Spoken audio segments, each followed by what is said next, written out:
Welcome to विद्या की journey. Audio video दोनों बनाते हैं हिंदी से, तो ज़रूर जुड़िए क्योंकि बहुत सारे प्रश्नों को समाहित करके ऑडियो बनाते हैं और यह दूसरा पार्ट है। यह हिंदी के स्पेशल नोट्स जो हैं और उसका दूसरा पार्ट है। इसमें भी बहुत सारे प्रश्नों को समाहित किए हैं। अष्टछाप से बनने वाले प्रश्न हैं और बहुत सारे प्रश्नों को हिंदी के जो टीजीटी पीजीटी के सिलेबस के अकॉर्डिंग हैं, तो ज़रूर पूरा सुनिए क्योंकि पूरा सुनने के बाद बहुत सारे प्रश्न एक साथ आपके तैयार हो जाएंगे। चलिए जानते हैं कफन कहानी किसकी है। तो कफन कहानी अंतिम कहानी है प्रेमचंद की। कफन कहानी अंतिम कहानी है प्रेमचंद जी की और इसका समय है 1936 ईस्वी। 1936 ईस्वी की रचना है कफन। और कफन कहानी विधा है या प्रेमचंद की रचना है, किसी भी तरह से प्रश्न पूछ सकता है। कफन के पात्र जो हैं वो हैं बुधिया, घीसू और माधव। माधव, घीसू और बुधिया भी पात्र हैं। पात्रों से भी प्रश्न पूछे जाते हैं, तो ध्यान से सुनिए और याद हो जाएंगे। किसी भी तरह से आपको एक सीट लेनी है, चाहे वो रिवीजन करके, चाहे ऑडियो द्वारा, चाहे वीडियो द्वारा, चाहे आप सेल्फ स्टडी करके। बिल्कुल जिसके पास टाइम कम होता है उसके लिए यह ऑडियो बहुत ज़्यादा हेल्पफुल सिद्ध होगा, क्योंकि किसी काम को करते हुए बहुत सारे प्रश्न आप तैयार कर सकते हैं। तो हाउस वाइफ हैं तो यह चैनल आपके लिए बिल्कुल जैसे सोने पे सुहागा होता है उसी तरह से होगा। तो कैसा लग रहा है तो एक बार ज़रूर कमेंट करिए। चलिए नेक्स्ट है मन की चंचलता। एक कहानी विधा है और किसकी है तो माधव प्रसाद मिश्र की है। मन की चंचलता कहानी विधा है और माधव प्रसाद मिश्र की कहानी है। दिवस का अवसान समीप था, गगन था कुछ लोहित हो चला। यह किसकी पंक्ति है तो हरिऔध की पंक्ति है। फिर से सुनिए। दिवस का अवसान समीप था, गगन था कुछ लोहित हो चला। यह हरिऔध की पंक्ति है और इसमें छंद है द्रुत विलंबित छंद। द्रुत विलंबित छंद है। दिवस का अवसान समीप था, गगन था कुछ लोहित हो चला, इसमें द्रुत विलंबित छंद है। नेक्स्ट है एकादशी कथा के रचनाकार कौन है तो एकादशी कथा के रचनाकार सूरजदास हैं। सूरजदास की रचना है एकादशी कथा। हिंदी कहानी एक अंतरंग परिचय पुस्तक के लेखक कौन है तो उपेंद्र नाथ अस्क हैं। हिंदी कहानी एक अंतरंग परिचय पुस्तक के लेखक हैं उपेंद्र नाथ अस्क। अर्थ प्रकृतियाँ कितनी होती हैं तो 5 होती हैं। अर्थ प्रकृतियाँ 5 होती हैं और कौन कौन सी होती हैं उसको भी जानते हैं। तो बीज, बिंदु, पताका, प्रकरी, कार्य। बीज, बिंदु, पताका, प्रकरी, कार्य, ये अर्थ प्रकृतियाँ हैं और 5 हैं। कौन कौन तो बीज, बिंदु, पताका, प्रकरी, कार्य। नेक्स्ट है धर्म क्षेत्र कुरुक्षेत्र कहानी है दूधनाथ सिंह की। धर्म क्षेत्र कुरुक्षेत्र कहानी है दूधनाथ सिंह की। दंगवे पुराण रचना किसकी है तो भीमकवि की है। दंगवे पुराण रचना भीमकवि की है और धर्म क्षेत्र कुरुक्षेत्र कहानी विधा है और दूधनाथ सिंह की कहानी है। नेक्स्ट है प्रेमचंद।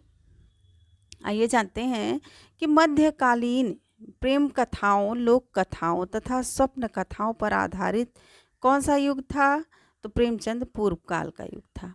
नेक्स्ट है पाजेब। यह कौन सी कहानी है तो पाजेब मनोवैज्ञानिक कहानी है और इसके जो लेखक हैं वह जैनेन्द्र कुमार हैं। जैनेन्द्र कुमार की रचना है पाजेब और यह मनोवैज्ञानिक कहानी है। मनोवैज्ञानिक कहानी है कौन सी तो पाजेब है मनोवैज्ञानिक कहानी और किसकी रचना है तो जैनेन्द्र की रचना है। नेक्स्ट है पुष्टि मार्ग का अर्थ क्या होता है तो पुष्टि मार्ग का जो अर्थ होता है वह एक ऐसा मार्ग जिसमें भक्त केवल ईश्वर की कृपा पर ही आश्रित रहता है। भक्त केवल कृपा उसकी ईश्वर पर ही आश्रित रहती है। वल्लभाचार्य जी ने पुष्टि मार्ग नामक भक्ति मार्ग की स्थापना की थी। वल्लभाचार्य जी ने पुष्टि मार्ग नामक भक्ति मार्ग की स्थापना की थी। क्वेश्चन आ सकता है कि भक्ति मार्ग की स्थापना किसने की थी तो वल्लभाचार्य ने की थी। उत्तर है वल्लभाचार्य ने किया था। वल्लभाचार्य का सिद्धांत कौन सा है तो शुद्धाद्वैतवाद है। वल्लभाचार्य का सिद्धांत शुद्धाद्वैतवाद है। शुद्धाद्वैतवाद है वल्लभाचार्य का। नेक्स्ट है श्रीनाथ जी जो श्रीनाथ जी की सेवा के 8 पहर थे वो कौन कौन से थे। पहले आइए इसके बारे में जानते हैं। तो विट्ठलनाथ जी ने श्री नाथ जी के अष्ट श्रृंगार की परंपरा शुरू की थी। विट्ठलनाथ ने श्री नाथ जी के अष्ट श्रृंगार की परंपरा शुरू की थी और इन 8 कवियों का कार्य था कि इन 8 पहर में उपस्थित रहकर कृष्ण भक्ति के गीत प्रस्तुत करें। इन 8 पहरों में कृष्ण भक्ति के गीत प्रस्तुत करें। वो 8 पहर कौन कौन से थे उसको भी जानते हैं। श्रृंगार, मंगलाचरण, ग्वाल, राजयोग, उत्थापन, भोग, संध्या आरती, शयन।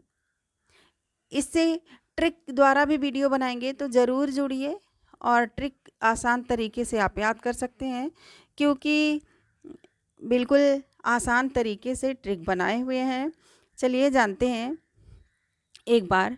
श्रृंगार मंगलाचरण ग्वाल राज योग करो, श्रृंगार मंगलाचरण ग्वाल राज योग करो, उत्थापन भोग संध्या आरती शयन करो। ध्यान से सुनिए। श्रृंगार मंगलाचरण ग्वाल राज योग करो, उत्थापन भोग संध्या आरती शयन करो। इसे आप याद कर सकते हैं कि पहला है श्रृंगार, दूसरा है मंगलाचरण, तीसरा ग्वाल, चौथा राजयोग, पांचवा है उत्थापन, छठवां है भोग और सातवां है संध्या आरती और आठवां है शयन। फिर से एक बार सुनिए। श्रृंगार मंगलाचरण ग्वाल राज योग करो, उत्थापन भोग संध्या आरती शयन करो। ये श्रीनाथ जी के सेवा के 8 पहर की ट्रिक है और वीडियो भी इसके ज़रूर बनाएंगे, तो ज़रूर जुड़िए। चलिए, 8 पहर की सेवा के लिए मंदिर प्रांगण में ये भक्त कवि पदों को गाया करते थे।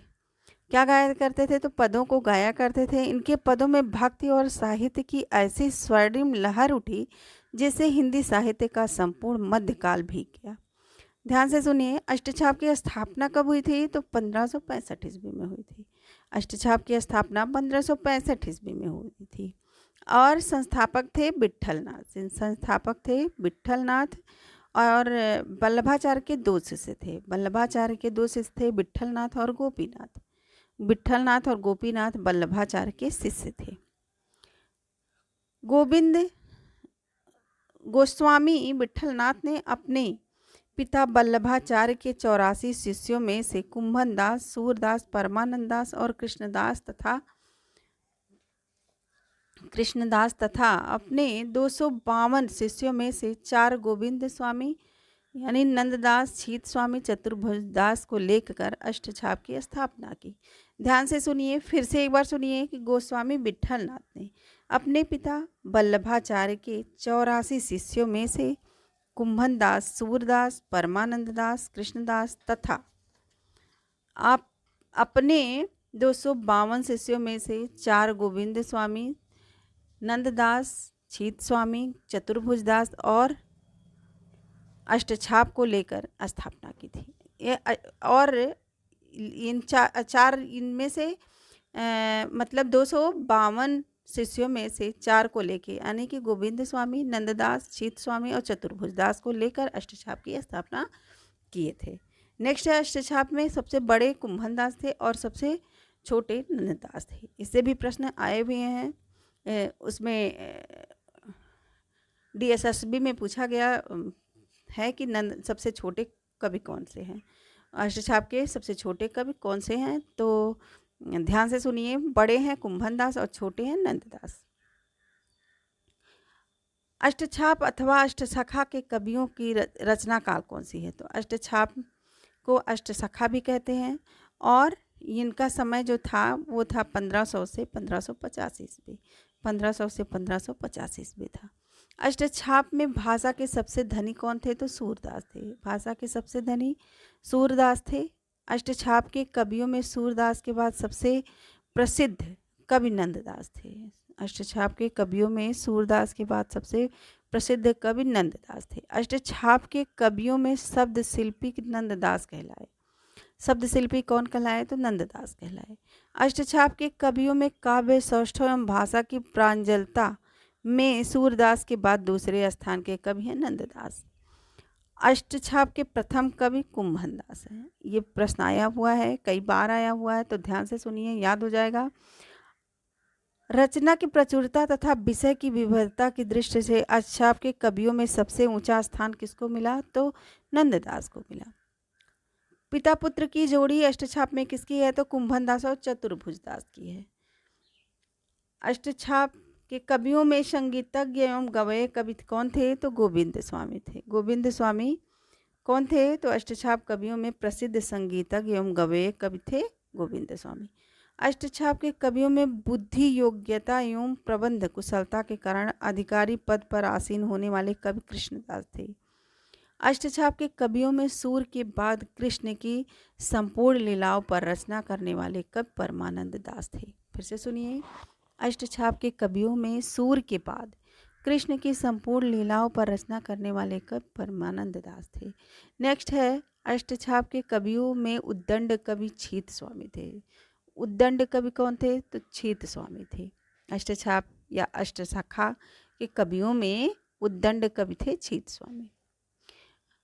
अष्टकाल अष्टछाप के वह कवि जिनके पद सुनकर वल्लभाचार्य कई दिनों तक बेहोश पड़े रहे, वो कौन थे? तो परमानंद दास थे। अष्टछाप का वह कवि जिसके मनोहर गान को सुनने तथा संगीत सीखने के लिए स्वयं तानसेन उपस्थित हुए थे, तो गोविंद स्वामी थे। अष्टछाप कवियों में प्रसिद्ध संगीतज्ञ एवं गवय कवि गोविंद स्वामी थे। अष्टछाप कवियों में प्रसिद्ध संगीतज्ञ एवं गवय कवि कौन थे? तो गोविंद स्वामी थे। अष्टछाप के कवियों में सर्वाधिक काव्य शास्त्रीय कवि थे नंददास।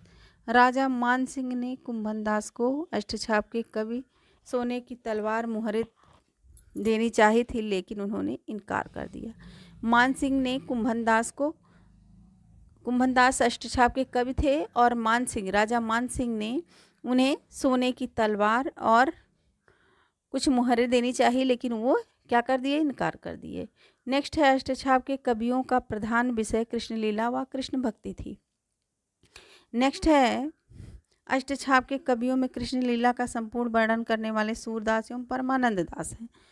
अष्टछाप कवियों में जड़िया की उपाधि नंददास को मिली थी और किस रचना के कारण मिली थी? तो रासपंचाध्यायी रचना के कारण मिली थी। और शब्द गठन कौशल की दृष्टि से अष्टछाप कवियों में सर्वश्रेष्ठ नंददास थे। पद रचना की दृष्टि से परमानंद दास तथा संगीतात्मकता की दृष्टि से गोविंद स्वामी थे। फिर से सुनिए, संगीतात्मकता की दृष्टि से गोविंद स्वामी थे और अष्टछाप कवियों में सर्वश्रेष्ठ नंददास थे। शब्द गठन कौशल की दृष्टि से अष्टछाप कवियों में कौन थे? तो सबसे सर्वश्रेष्ठ नंददास थे। और पद रचना की दृष्टि से परमानंद दास थे। पद से परमानंद, पद पा से परमानंद और पा से पद, तो इसलिए पद रचना की दृष्टि से परमानंद दास थे। नेक्स्ट है, राजस्थान से संबंधित अष्टछाप कवियों में एकमात्र कवि जिनका संबंध आंतरी भरतपुर से था, वह कौन था? ये तो गोविंद स्वामी थे। अष्टछाप कवियों में हिंदी का गीत गोविंद कही जाने वाली रचना नंददास कृत रासपंचाध्यायी थी। वियोगी हरि ने कोमलकांत पदावली के कारण कहा है। अंधा युग का समय है 1954 ईस्वी। अंधा युग क्या है? तो नाटक है और इसका समय है 1954 ईस्वी और इसमें 5 अंक है। 5 अंक है, क्या है? तो 5 अंक है। 5 अंक है अंधा युग में। नेक्स्ट है, सिंदूर की होली, यह नाटक विधा है। सिंदूर की होली नाटक विधा है और लक्ष्मी नारायण मिश्र का नाटक है। लक्ष्मी नारायण मिश्र का नाटक है सिंदूर की होली। और इस नाटक में चंद्रकला प्रेम करती थी रजनीकांत से। इस नाटक में चंद्रकला प्रेम करती है रजनीकांत से। नेक्स्ट है, आषाढ़ का एक दिन का समय 1958 ईस्वी है। इसके पात्र हैं मल्लिका कालिदास। कालिदास और मल्लिका पात्र हैं किसके? तो आषाढ़ के एक दिन के पात्र हैं और आषाढ़ के एक दिन का समय है 1958 ईस्वी। अंधेरी नगरी नाटक में गोवर्धन दास महंत के शिष्य थे। अंधेरी नगरी नाटक में गोवर्धन दास महंत के शिष्य हैं। अंधेरी नगरी चौपट राजा टके सिर भाजी टके सिर खाजा, वाक्य किसका है? तो गोवर्धन दास का है। गोवर्धन दास का है। अंधेरी नगरी चौपट राजा टके सिर भाजी टके सिर खाजा, यह वाक्य किसका है? तो गोवर्धन दास का है। 1931 ईस्वी में चंद्रगुप्त नाटक का समय। जो चंद्रगुप्त नाटक रचा गया वो कब? तब 1931 ईस्वी में। और चंद्रगुप्त नाटक में 4 अंक हैं। 4 अंक किसमें है? तो चंद्रगुप्त नाटक में है। चंद्रगुप्त नाटक में कुल 44 दृश्य हैं। 44 दृश्य हैं चंद्रगुप्त नाटक में, और चंद्रगुप्त नाटक में 4 अंक है, और इसका समय है 1931 ईस्वी। 1931 ईस्वी है। हिमांद्र तुंग श्रृंग से प्रविद्ध शुद्ध भारती, यह चंद्रगुप्त नाटक के 4थे अंक से लिया गया है। फिर से सुनिए, हिमांद्र तुंग श्रृंग से प्रविद्ध शुद्ध भारती, यह चंद्रगुप्त नाटक के 4थे अंक से लिया गया है। चंद्रगुप्त से सुवासिनी पात्र जो रहती है, सुवासिनी पात्र प्रेम भाव नहीं रखती है। किससे? तो चंद्रगुप्त से। चंद्रगुप्त से प्रेम भाव कौन नहीं रखती है? ये क्वेश्चन आ सकता है। तो सुवासिनी नहीं रखती है। अंजू दीदी नाटक में 2 अंक हैं। 2 अंक किस नाटक में है? तो अंजू दीदी नाटक में 2 अंक हैं। अंजू दीदी नाटक में अंजलि के पति हैं कौन? तो इंद्र नारायण। अंजू दीदी नाटक में अंजलि के पति हैं इंद्र नारायण। मैंने उसे नहीं मारा, मैं तो चाहता था वध करना भविष्य का, वाक्य है किसका? तो अश्वत्थामा का। अश्वत्थामा का है। मैंने उसे नहीं मारा, मैं तो चाहता था वध करना भविष्य का, वाक्य किसका है? तो अश्वत्थामा का। अश्वत्थामा का है। नेक्स्ट है, कुमारपाल चरित के रचनाकार कौन है? तो हेमचंद हैं। कुमारपाल चरित के रचनाकार हेमचंद हैं। कुमारपाल चरित के रचनाकार हेमचंद हैं। आइए डॉक्टर वृंदावन लाल वर्मा के नाटक को जानते हैं। आइए वृंदावन लाल वर्मा के नाटक को जानते हैं, और यह इससे वीडियो भी बन गया है। वृंदावन लाल वर्मा के नाटक हैं, और यह फर्स्ट वीडियो है, और इससे वीडियो बन चुका है, लेकिन फर्स्ट ये ट्रिक द्वारा बनाए हैं। तो ध्यान से सुनिए और सारे ट्रिक को याद कर लीजिए। क्वेश्चन बहुत आसानी से याद हो जाएंगे। चलिए जानते हैं कि वृंदावन लाल वर्मा की कहानी संग्रह के ट्रिक, और आसानी से ऐसे समझ के पढ़ के आप याद कर सकती हैं, सुन के याद कर सकती हैं। इसके ट्रिक मैं वीडियो भी बनाऊंगी, तो ज़रूर जुड़िए। चलिए, ऐतिहासिक कहानियों में कलाकार को दंड मिला। ऐतिहासिक कहानियों में कलाकार को दंड मिला। 1857 के अमरवीर के साथ मेढकी का ब्याह हुआ। 1857 के अमरवीर के साथ मेढकी का ब्याह हुआ। दबे पांव तोसी आई, शरणागत अंगूठी का दान लाई। ध्यान से सुनिए, सारे जो रचनाएं हैं वृंदावन लाल वर्मा की कहानी संग्रह की जो रचना है, एक साथ आप 2-3 वाक्य में आप याद कर सकते हैं। और ध्यान से सुनिए, ऐतिहासिक कहानियों में कलाकार को दंड मिला। 1857 के अमरवीर के साथ मेढकी का ब्याह हुआ। दबे पांव तोसी आई, शरणागत अंगूठी का दान लाई। अब सुनिए कि कौन कौन सी इनकी कहानी संग्रह है। दबे पांव, मेढकी का ब्याह, 1857 के अमरवीर, ऐतिहासिक कहानियाँ, अंगूठी का दान, शरणागत, कलाकार का दंड और तोसी, ये सारी रचनाएं वृंदावन लाल वर्मा की कहानी संग्रह है। नेक्स्ट क्वेश्चन को जानते हैं। जायसी ने आखिरी कलाम अपने काव्य कृति बादशाह बाबर की प्रशंसा की है। जायसी ने आखिरी कलाम में किसकी प्रशंसा की है? तो बाबर की प्रशंसा की है। और आखिरी काव्य जो आखिरी कलाम है वह उनकी काव्य कृति है। ध्यान से सुनिए, जायसी की आखिरी कलाम काव्य कृति है और बाबर की प्रशंसा की गई है। सार सुधा निधि पत्रिका के संपादक कर्ता कौन है? तो सदानंद मिश्र हैं। सार सुधा निधि पत्रिका के संपादक कर्ता सदानंद मिश्र हैं। स्त्री का हृदय व पर्दे के पीछे एकांकी के लेखक उदय शंकर भट्ट हैं। स्त्री का हृदय पर्दे के पीछे एकांकी के लेखक उदय शंकर भट्ट हैं। स्त्री का हृदय और पर्दे के पीछे एकांकी के लेखक उदय शंकर भट्ट हैं। आलोचना के हंसिए पुस्तक के रचनाकार विश्वनाथ तिवारी हैं। आलोचना के हंसिए पुस्तक के लेखक कौन हैं? तो विश्वनाथ तिवारी हैं। दलित रचनाएं एवं रचनाकार, इससे वीडियो बन चुके हैं। दलित रचनाएं एवं उसके रचनाकार इससे वीडियो बन चुके हैं, लेकिन वीडियो ऑडियो दोनों बन चुके हैं। तो ध्यान से एक बार फिर से सुन लीजिए, क्योंकि रिवीजन करना है। आप किसी भी तरीके से रिवीजन करिए, बार बार प्रश्नों को दोहराइए, कम से कम आप 50 बार दोहराइए, तब जाके याद होगा। तो कई बार आप दोहराएंगे तो कभी भूलेंगे नहीं। तो दलित रचनाएं एवं रचनाकार, क्रॉच हूँ मैं और नई फसल, ये किसकी रचना है? तो शिवराज सिंह बेचैन की कविता है। नेक्स्ट है हीरामन कपिला। हीरामन किसकी रचना है और कपिला किसकी रचना है? तो डॉक्टर धर्मवीर भारती की रचना है। आदिवंश का डंका, यह अछूतानंद की रचना है। अछूत की समस्या, हीरा डोम की रचना है। नेक्स्ट है पीपर पात सरस मन डोला, पंक्ति है किसकी? तो तुलसीदास की पंक्ति है। पीपर पात सरस मन डोला, यह तुलसीदास की पंक्ति है और उपमा अलंकार है। पीपर पात सरस मन डोला, यानी इसमें उपमा अलंकार है। नेक्स्ट है अज्ञे की रोज कहानी का दूसरा नाम है गैंग्रीन। अज्ञे की रोज कहानी है और उसका दूसरा नाम गैंग्रीन था। क्या था? तो गैंग्रीन था। नेक्स्ट है निषाद बांसुरी निबंध संग्रह के लेखक कौन है? तो कुबेरनाथ राय हैं। निषाद बांसुरी निबंध संग्रह के लेखक कुबेरनाथ राय हैं। कुबेरनाथ राय हैं निषाद बांसुरी निबंध के लेखक। नेक्स्ट है नेक चलन शब्द है, कैसा शब्द है? तो संकर शब्द है। नेक चलन संकर शब्द है।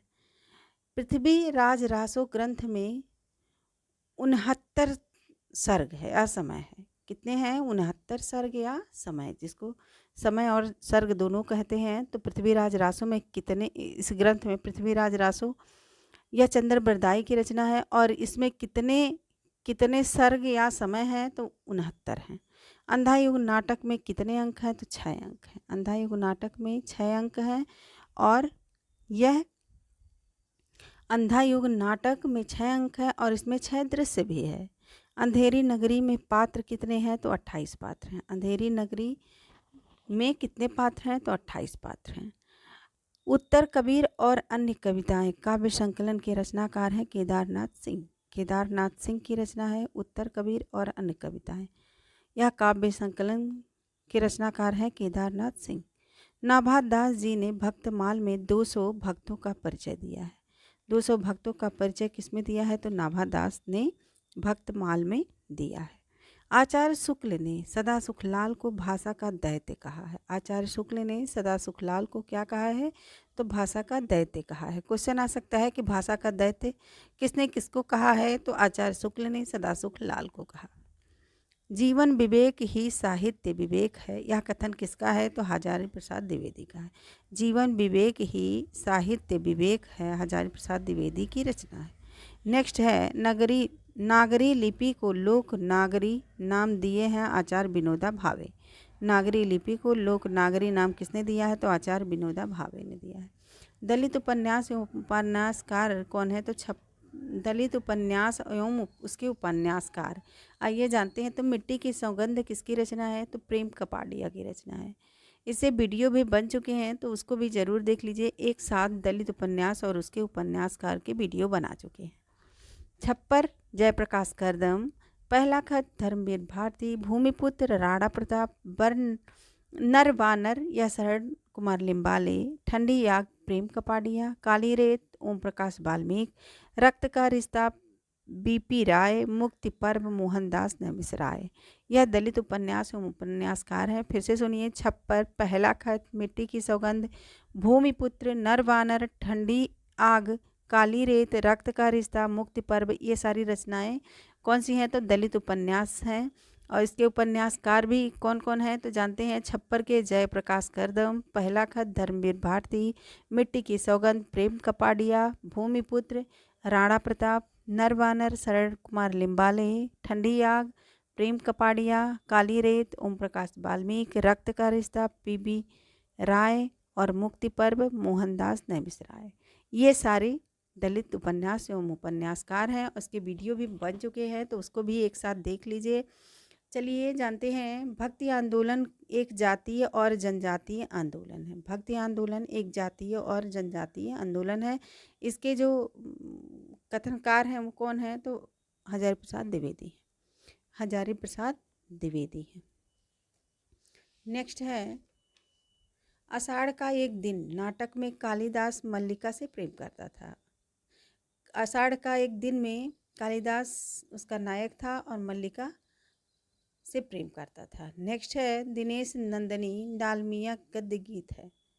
दिनेश नंदनी डालमिया के गद्य गीत हैं। नेक्स्ट है यथा प्रस्तावित उपन्यास किसका है तो गिरिराज किशोर का है। गिरिराज किशोर का यथा प्रस्तावित उपन्यास है। नाटक विधा में रंग निर्देश होता है। नाटक विधा में क्या होता है तो रंग निर्देश होता है। आधुनिक युग की गीता कहा गया है किसको तो कुरुक्षेत्र को, जो दिनकर की रचना है। कुरुक्षेत्र किसकी रचना है तो दिनकर की रचना है और इसको आधुनिक युग की गीता कहा गया है। आधुनिक युग की गीता किसको कहा गया है तो कुरुक्षेत्र को कहा गया है।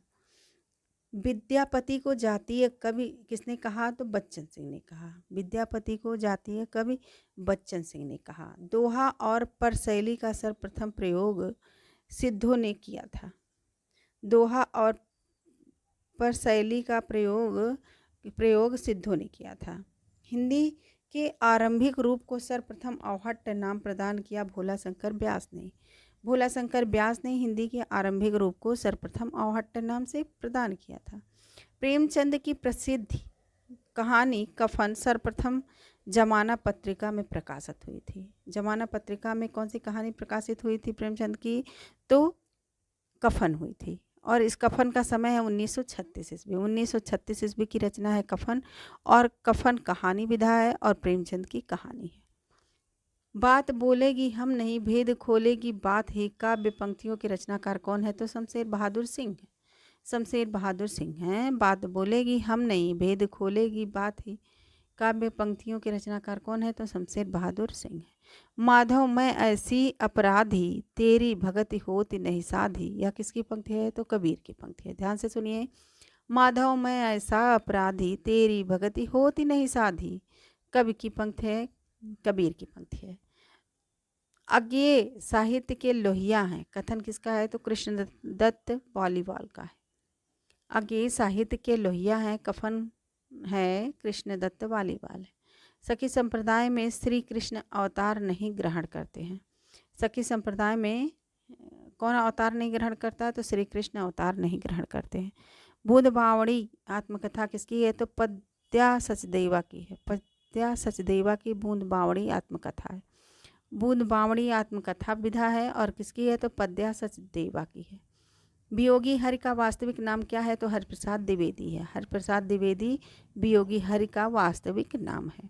लक्ष्मी का स्वागत एकांकी किसकी है तो उपेंद्रनाथ अस्क की है। लक्ष्मी का स्वागत एकांकी किसकी है तो उपेंद्रनाथ अस्क की है। मैथिली शरण गुप्त स्वयं को कौटुंबिक कवि कहा है। मैथिली शरण गुप्त ने स्वयं को क्या कहा है तो कौटुंबिक कवि कहा है। जमुन जल तुम के रचनाकार केदारनाथ अग्रवाल हैं। जमुन जल तुम के रचनाकार केदारनाथ अग्रवाल हैं। केदारनाथ अग्रवाल हैं जमुन जल के रचनाकार। जमुन जल के रचनाकार केदारनाथ अग्रवाल हैं। खड़ी बोली को परदेसी भाषा कहा है भारतेंदु हरिश्चंद्र ने। खड़ी बोली को परदेसी भाषा कहा है भारतेंदु हरिश्चंद्र ने। बात अनूठी चाहिए भाषा को न हो वक्तव्य है किसका तो भारतेंदु हरिश्चंद्र का है। बात अनूठी चाहिए भाषा को हो यह वक्तव्य किसका है तो भारतेंदु हरिश्चंद्र का है। चंद्रगुप्त का पात्र है कौन सिंहरण है। सिंहरण है सिंहरण है क्या चंद्रगुप्त का पात्र। कठपुतली उपन्यास किसका है तो देवेंद्र सत्यार्थी का है। देवेंद्र सत्यार्थी का है कठपुतली उपन्यास। कठपुतली उपन्यास किसका है देवेंद्र सत्यार्थी का है। सहोदरा भाषा कहते हैं किसको तो दक्षिणी हिंदी को कहते हैं। कठपुतली उपन्यास है किसकी है तो देवेंद्र सत्यार्थी का है। सहोदरा भाषा किसे कहते हैं तो दक्षिणी हिंदी को कहते हैं। सानेट कवि त्रिलोचन को कहा जाता है और सानेट क्या है तो एक छंद है। सानेट एक छंद है। धरती लाल गुलाबी चेहरे यात्रा वृत्तांत किसका है तो गोविंद मिश्र का है। धरती लाल गुलाबी चेहरे यात्रा वृत्तांत है गोविंद मिश्र का। कविता श्रेष्ठ मनोरंजन है यह किसकी कथन है तो इलियट का है। इलियट का है। कुंदन को रंग फीको लागे झलक अति अंगन धार गोराई यह किसकी पंक्ति है तो मतिराम की पंक्ति है। फिर से सुनिए। कुंदन को रंग फीको लागे झलक अति अंगन धारु गोराई या किसकी पंक्ति है, तो मतीराम की पंक्ति है। नेक्स्ट है, देवनागरी लिपि का सर्वप्रथम प्रयोग कहाँ हुआ था, किस राज्य में हुआ था, तो गुजरात में हुआ था। देवनागरी लिपि का सर्वप्रथम प्रयोग गुजरात राज्य में हुआ था। कवि कुल कंठाभरण के रचनाकार कौन है, तो दुलह कवि हैं, दुलह कवि हैं, दुलह कवि हैं कवि कुल कंठाभरण के रचनाकार। छायावाद में ब्रह्मा और विष्णु और महेश के नाम से कौन जाने जाते हैं, आइए उसको जानते हैं। तो ब्रह्मा के नाम से प्रसाद जी जाने जाते हैं, विष्णु के नाम से पंत जी जाने जाते हैं, और निराला के नाम महेश के नाम से निराला जी जाने जाते हैं। फिर से सुनिए, ब्रह्मा प्रसाद, विष्णु पंत, महेश निराला। महेश को शिव भी कहते हैं, बहुत सारे नाम हैं, शिव, भोले, बहुत सारे नाम हैं महेश के। तो ब्रह्मा विष्णु महेश नाम से कौन कौन जाने जाते हैं, तो ब्रह्मा नाम से प्रसाद जी, विष्णु नाम से पंत जी, और महेश नाम से निराला जी जाने जाते हैं। दिनकर कामाध्यात्म की कृति क्या है, तो उर्वशी है। दिनकर कामाध्यात्म की कृति है उर्वशी है। उर्वशी किसकी रचना है, तो दिनकर की रचना है। नेक्स्ट है, सच्चे अर्थों में हिंदी साहित्य का प्रथम इतिहास माना जाता है गियरसन का। सच्चे अर्थों में हिंदी साहित्य का प्रथम इतिहास माना जाता है गियरसन का। भारत भारती की रचना गुप्त जी ने की थी और इसका समय है सन 1912 ईस्वी में। भारत भारती की रचना कब हुई थी, तो 1912 में हुई थी, और यह 3 खंडों में हुई थी। नंबर 1 अतीत खंड, नंबर 2 वर्तमान खंड, नंबर 3 भविष्य खंड। भारत भारती की रचना कितने खंडों में हुई थी, क्वेश्चन आ सकता है, तो 3 खंडों में हुई थी, अतीत खंड, वर्तमान खंड और भविष्य खंड।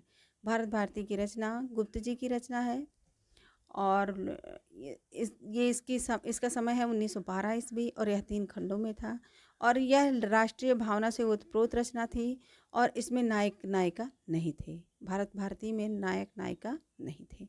नेक्स्ट है, कृष्ण सेवक बनते हैं किसके, तो राधा सेविका बनती हैं। कृष्ण सेवक बनते हैं और राधा सेविका बनती हैं किसमें, तो प्रिय प्रवास खड़ी बोली की रचना है, और 1414 में इसकी रचना हुई थी। सर्ग था 17, और इसमें नायक नायिका कौन रहते हैं, तो राधा कृष्ण हैं। नायक नायिका राधा कृष्ण हैं, और ये सेवक और सेविका बनते हैं किसमें, तो प्रिय प्रवास में। और प्रिय प्रवास खड़ी बोली की रचना है, इसका समय 1414 ईस्वी है, और इसमें सर्ग हैं 17 सर्ग वाली रचना कौन सी है, तो प्रिय प्रवास है। नेक्स्ट है, मीरा का काव्य किसके द्वारा संपादित है, तो विश्वनाथ त्रिपाठी द्वारा संपादित है। मीरा का काव्य किसके द्वारा संपादित है, तो यह विश्वनाथ त्रिपाठी के द्वारा संपादित है। साकेत के 9वें सर्ग में उर्मिला का विरह वर्णन है। क्वेश्चन आ सकता है कि साकेत के 9वें सर्ग में किसका विरह वर्णन है, तो उर्मिला का विरह वर्णन है। राम की शक्ति पूजा निराला की रचना है, और यह 1936 की रचना है, और 112 पंक्ति हैं। शक्ति का अर्थ दुर्गा होता है। 108 नील कमल की बात हुई है इसमें, राम की शक्ति पूजा में 108 नील कमल की बात हुई है, और यह निराला की रचना है, और इसका समय है 1936 ईस्वी, और इसमें पंक्ति है 312, और शक्ति का अर्थ क्या होता है, तो दुर्गा होता है। ध्यान से, बहुत सारे प्रश्न इसमें बन जाएंगे। तो राम की शक्ति पूजा निराला की रचना है, और यह 1936 की रचना है। 312 पंक्ति हैं। शक्ति का अर्थ दुर्गा होता है, और 108 नीलकमल की बात हुई है किसमें, तो राम की शक्ति पूजा में, और राम की शक्ति पूजा रचना है निराला जी की। नेक्स्ट है, 1982 में सरस्वती पत्रिका सदा के लिए बंद हो जाती है। सरस्वती पत्रिका सदा के लिए कब बंद हो जाती है, तो 1982 में सदा के लिए सरस्वती पत्रिका बंद हो जाती है। नेक्स्ट है, कविवृत्त संग्रह शिव सिंह सेंगर। कविवृत्त संग्रह शिव सिंह सेंगर। बड़ा कविवृत्त संग्रह गियरसन। बड़ा वृत्त संग्रह गियरसन। बड़ा भारी वृत्त संग्रह, बड़ा भारी कविवृत्त संग्रह मिश्र बंधु। ये बड़ा भारी कविवृत्त संग्रह, ये नाम से ही समझ जाइए कि इसमें भारी यानी कई लोग थे। बड़ा भारी कविवृत्त संग्रह यानी कई लोग इसमें जुड़ के काम किए थे, तो मिश्र बंधु लोग इसमें कई लोग थे। ये एक लोग थे। एक तो शिव सिंह सेंगर कविवृत्त संग्रह, बड़ा कविवृत्त संग्रह कौन है? तो गियर्सन। बड़ा भारी कविवृत्त संग्रह मतलब कई लोग, भारी मतलब थोड़ा और बड़ा, तो उसमें मिश्र बंधु में कई लोग मिलके किए थे, तो मिश्र बंधु। बड़ा भारी कविवृत्त संग्रह, इस ये मिश्र बंधु। हिंदी साहित्य विमर्श आलोचनात्मक निबंध संग्रह है। हिंदी साहित्य विमर्श कैसा संग्रह है? तो आलोचनात्मक निबंध का संग्रह है। नेक्स्ट है गोद लिए हुलसी फिरे तुलसी सो सुत होय। यह किसकी पंक्ति है? तो रहीमदास की पंक्ति है। गोद लिए हुलसी फिरे तुलसी सो सुत होय, रहीमदास की पंक्ति है। नेक्स्ट है गणपति चंद्र गुप्त को वैज्ञानिक पद्धति का अनुसंधानकर्ता एवं प्रयोक्ता कहा है किसने? तो सुमन राजे ने। सुमन राजे ने कहा गणपति चंद्र गुप्त को वैज्ञानिक पद्धति का अनुसंधाता एवं प्रयोक्ता कहा है। कौन कहा है? तो सुमन राजे ने कहा। आगम वेद पुराणे पंडित मान वहंती, पंक्ति किसकी है? तो कंडपा की है। कंडपा की है। आगम वेद पुराणे पंडित मान वहंती, पंक्ति किसकी है? तो कंडपा की है। अस्सी मसी कृषि का आदेश दिया है ऋषभदेव ने। अस्सी मसी कृषि का आदेश किसने दिया है? तो ऋषभदेव ने दिया है। हिंदी भाषा का उद्गम और विकास उदय नारायण तिवारी का ग्रंथ है। हिंदी भाषा का उद्भव और विकास उदय नारायण तिवारी का ग्रंथ है। महाभारत की अनेक कथाओं की शंका का निवारण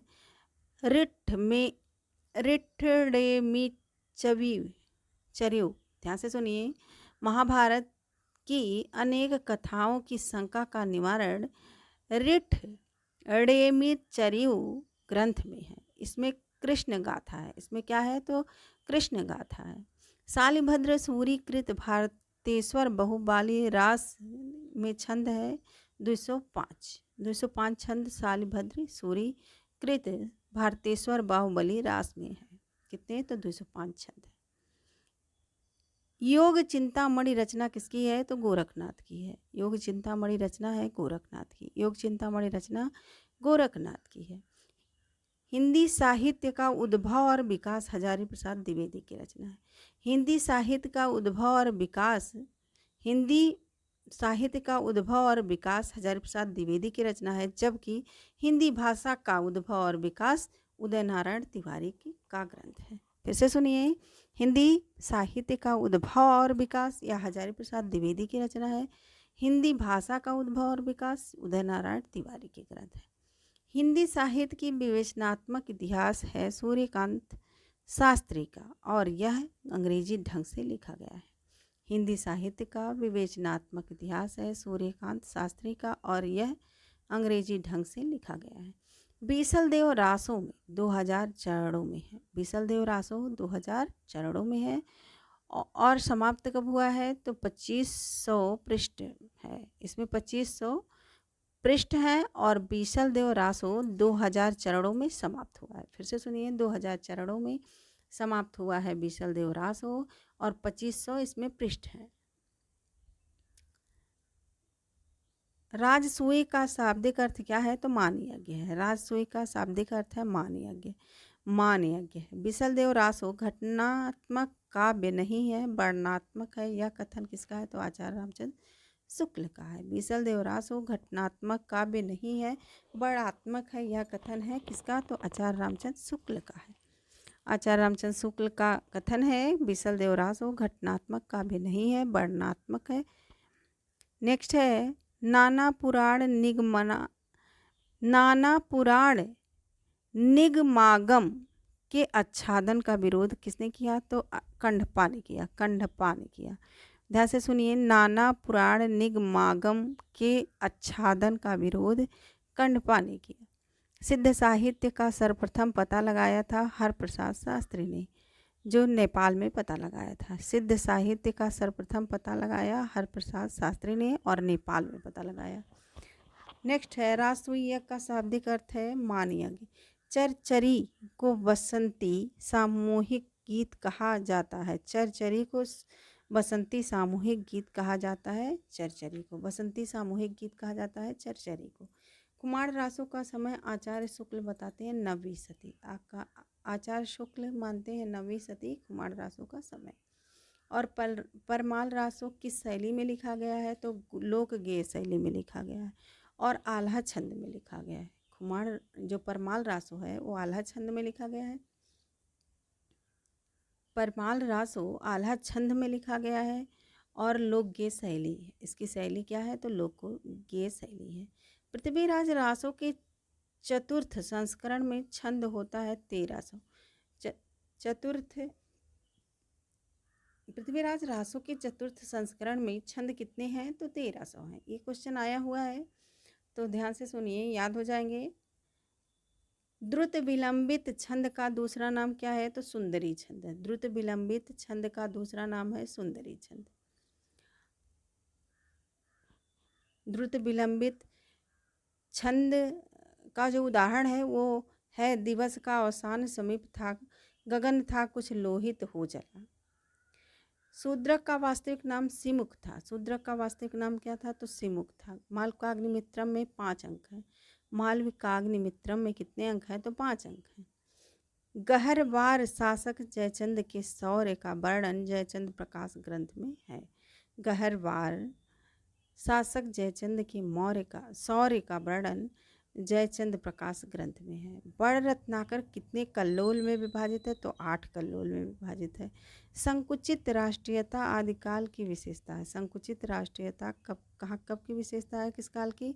तो यह आदिकाल की विशेषता है। पौमचर्यु में 7 संधियां उनके पुत्र ने जोड़ा था। पौमचर्यु किसकी रचना है? ये आप कमेंट द्वारा जरूर बताइए। पौमचर्यु में कितने 7 संधियों को उनके पुत्र ने जोड़ा था। पद्मावत संजीवनी व्याख्या वासुदेव शरण अग्रवाल की है। पद्मावत संजीवनी व्याख्या किसकी रचना है? तो वासुदेव शरण अग्रवाल की रचना है। दागी तिकोन रचना है किसकी? तो केशव रेड्डी की है। दागी तिकोन रचना केशव रेड्डी की है। नेक्स्ट है विष बुझा हुआ बाण वाक्य मालविका के लिए कहा गया है। विष बुझा हुआ बाण यह वाक्य किसके लिए कहा गया है? तो मालविका के लिए कहा गया है। परीक्षा गुरु लाला श्रीनिवास दास का है। परीक्षा गुरु किसकी रचना है? तो लाला श्रीनिवास दास की रचना है। नेक्स्ट है किन्नरों की जिंदगी पर आधारित उपन्यास है 50-50। किन्नरों की जिंदगी पर आधारित उपन्यास कौन सी है? तो 50-50 है, जिसका समय है 2017 में प्रकाशित हुआ और यह भगवत अनमोल की रचना है। भगवत अनमोल की रचना है 50-50 और इसका समय है 2017 और यह किन्नरों की जिंदगी पर आधारित उपन्यास है। फिर से ध्यान से सुनिए, किन्नरों की जिंदगी पर आधारित उपन्यास है 50-50 और 2017 की रचना है और इसके रचनाकार भगवत अनमोल की रचना है। भगवत अनमोल है। नेक्स्ट है असाध्य बीड़ा। असाध्य बीड़ा किसकी बनी हुई थी? तो किरीट तरु की बनी हुई थी और वज्रकीर्ति ने बनाया था। असाध्य बीड़ा किरीट तरु से बनी थी और वज्रकीर्ति ने बनाया था। केशव कंबली ने इसे साधने का काम किया था और असाध्य बीड़ा जीवन का प्रतीक है। असाध्य बीड़ा का मूल भाव अहंग का विसर्जन है। इससे प्रश्न जरूर बनेंगे तो ध्यान से सुनिए, सारे प्रश्न याद हो जाएंगे। असाध्य बीड़ा किरीट तरु से बनी थी। ध्यान से सुनिए, असाध्य बीड़ा किरीट तरु से बनी थी और ब्रज कीर्ति ने बनाया था। केशव कंबली ने इसे साधने का काम किया था। असाध्य बीड़ा जीवन का प्रतीक है। असाध्य बीड़ा का मूल भाव अहंग का विसर्जन है। अहम का विसर्जन है। नेक्स्ट है बीती विभावरी जागरी अंबर पनघट डुबो रही घट उषा नागरी। जागरण गीत है। कौन सा गीत है? तो जागरण गीत है। बीती विभावरी जागरी अंबर पनघट में डुबो रही घट उषा नागरी, यह जागरण गीत है। जागरण गीत है। सुनंदा कहानी ही विधा है और इस सुनंदा यह पात्र है।